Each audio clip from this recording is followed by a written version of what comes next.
Captiver son auditoire, le secret pour maintenir l'attention. Bonjour tout le monde, je suis ravie de vous retrouver pour cette nouvelle vidéo.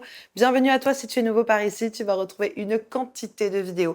Des petits conseils comme aujourd'hui, des astuces, des exercices, des routines, enfin bref, un joyeux contenu que je suis certaine que tu vas adorer, donc abonne-toi, actionne la cloche et rejoins la communauté. Alors aujourd'hui, comment captiver son auditoire, mais surtout comment maintenir l'attention de votre auditoire jusqu'au bout. Ça, c'est vraiment l'une des choses les plus difficiles à faire. Peut-être que vous ne le savez pas, mais j'ai travaillé avec des enfants pendant très longtemps, notamment avec des maternelles.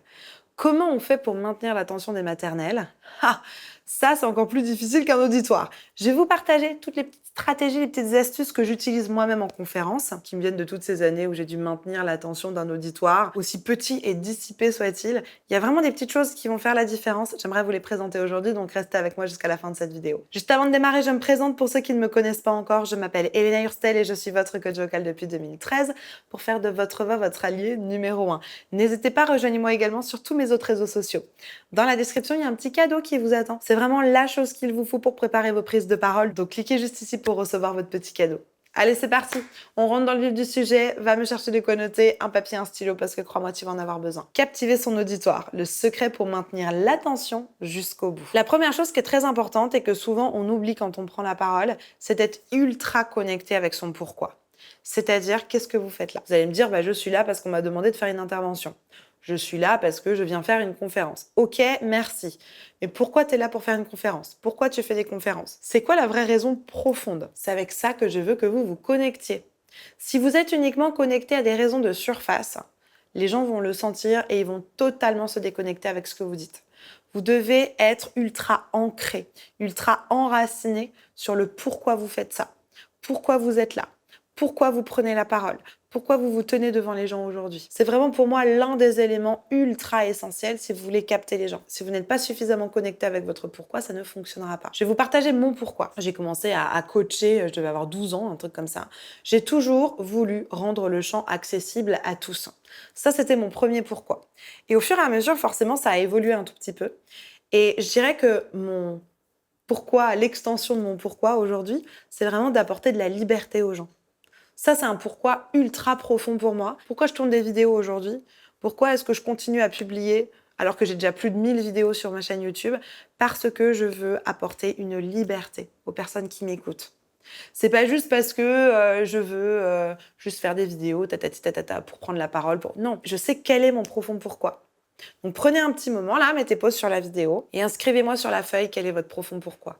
Et vraiment, je répète, le profond pourquoi. C'est-à-dire, peut-être que le pourquoi auquel vous pensez, il n'est pas suffisamment profond. Il faudrait creuser encore, et encore, et encore, et encore, pour vraiment aller taper en profondeur dans le dur de pourquoi vous faites ça. Ensuite, concrètement, ce qui va faire la différence pour que les gens se connectent à vous, soient captivés par ce que vous dites, ça va être la structure de votre discours. Il ne faut pas oublier qu'aujourd'hui, les gens regardent des vidéos de 10 secondes et parfois, ils changent, ils zappent. Déjà 10 secondes, parfois, c'est trop de concentration pour certains. Moi, je le vois. Souvent, je regarde quelque chose, je suis sur mon téléphone en même temps. C'est devenu impossible de faire une seule chose à la fois. Si vous voulez que votre public soit captivé, il faut absolument que vous ayez une structure. Qu'est-ce que j'entends par structure? Il faut que vous changiez assez rapidement de format. Comment ça peut se matérialiser? Ça peut se matérialiser par tout d'un coup une voix qui change. Par exemple, une voix qui change de hauteur. Vous parlez ici, voilà, bonjour, j'espère que vous allez bien, Premier point, nous allons donc voir, juste pour donner un re-élan et pour permettre aux gens de changer de page, en fait, de changer de livre. Quand je parle de structure également, mis à part la hauteur de la voix, les intonations, ce qui peut être intéressant aussi, c'est de changer de forme. C'est-à-dire que peut-être que pendant 10 minutes, vous allez expliquer un concept. Les 10 minutes d'après, il va falloir par exemple que vous fassiez faire un exercice aux gens. Les 10 minutes d'après, par exemple, vous allez les faire se lever, vous allez les faire marcher dans la salle. Je dis n'importe quoi, mais l'idée, c'est juste que vous puissiez avoir une structure dynamique. Si vous avez par exemple un polycopier, vous donnez un PDF aux gens qui sont en face de vous, les 5 premières minutes PDF, ensuite c'est l'écran, ensuite re-PDF, ensuite on échange et ensuite vous donnez la parole et c'est les gens qui... Il faut que ça soit dynamique. Pour que ça soit dynamique, vous devez impérativement structurer votre prise de parole pour captiver votre auditoire. Vraiment, le dynamisme et le changement de format va faire en sorte que les gens restent captivés par ce que vous dites. Une chose importante, j'en ai parlé un tout petit peu avant aussi, c'est le timbre de la voix. Mais avant ça, n'oublie pas de liker la vidéo. Le timbre de la voix, qu'est-ce que c'est? Changer la couleur de sa voix. Ça va vraiment permettre aux gens de rester accrochés à ce que vous dites. Par exemple, vous pouvez avoir une voix qui est tout d'un coup vachement présente. Et tout d'un coup, une voix un peu plus effacée.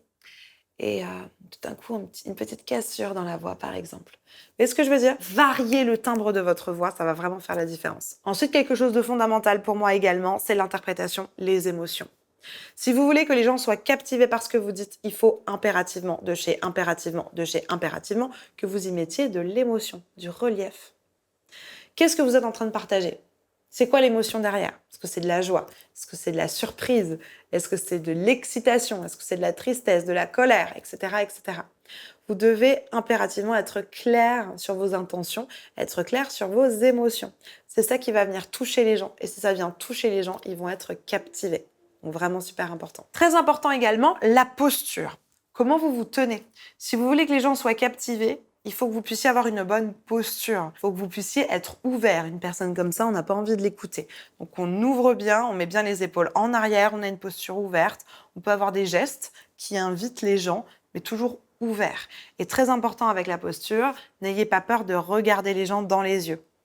S'ils se sentent appelés, s'ils se sentent concernés, ils vont rester captivés. Si vous balayez juste comme ça très rapidement, ça va pas marcher. Première phrase, vous l'adressez à la personne au premier rang. Deuxième phrase, vous l'adressez à la personne au troisième rang. Et ainsi de suite. Ça va être super important que vous puissiez adresser votre discours. Regardez dans les yeux les personnes. Ça va pas leur faire peur. On a peur souvent de confronter les gens. Pourquoi? Parce que quand on confronte un regard, quand on dit aux gens de nous regarder dans les yeux, ça veut souvent dire qu'on dit quelque chose qui est vrai. On ne peut pas mentir. Quand quelqu'un vous regarde dans les yeux en disant quelque chose, c'est très rare qu'il vous mente. Et il y a un côté très assumé aussi. C'est comme quand un enfant a dit quelque chose de méchant et que ses parents lui disent « Viens me le redire dans les yeux », pour assumer et pour dire la vérité. Donc c'est pour ça que c'est important, n'hésitez pas pour les captiver les gens à les regarder profondément. Et là, comme je viens de le faire, à faire des silences. Parce que les gens vont être suspendus quand vous faites des silences. Gardez le regard et faites des pauses. Ça va permettre aux gens de digérer tout ce qu'ils viennent d'entendre. Enfin, une chose très importante pour moi aussi, c'est la présence scénique. Vous devez pouvoir vous balader. Ne restez pas figé. Allez d'un côté, allez de l'autre. Changez un coup assis, un coup debout. Changez de posture, changez de présentation scénique. À un moment donné, par exemple, si vous êtes sur scène, préparez un petit endroit avec un canapé où vous allez interviewer quelqu'un. Ensuite, restez debout. Ensuite, baladez-vous dans la salle. Ne restez pas figé. Super important d'avoir une présence scénique, d'utiliser l'espace, votre scène, l'espace qui est le vôtre pour pouvoir présenter votre discours. Et là, peut-être que vous vous dites, non mais d'accord Elena, je me sens un peu perdue, j'ai des super conseils, je ne sais pas juste comment travailler ça. Alors, pour travailler ça, vous avez un petit lien en commentaire. Moi, je peux vous aider à le faire. Il y a deux solutions. Il y a un petit programme en autonomie que vous pouvez faire tout seul qui s'appelle Speak Up, que je vous recommande vraiment. On a des super retours sur Speak Up. Et enfin, vous avez également mon accompagnement Phoenix, voilà, qui est phare.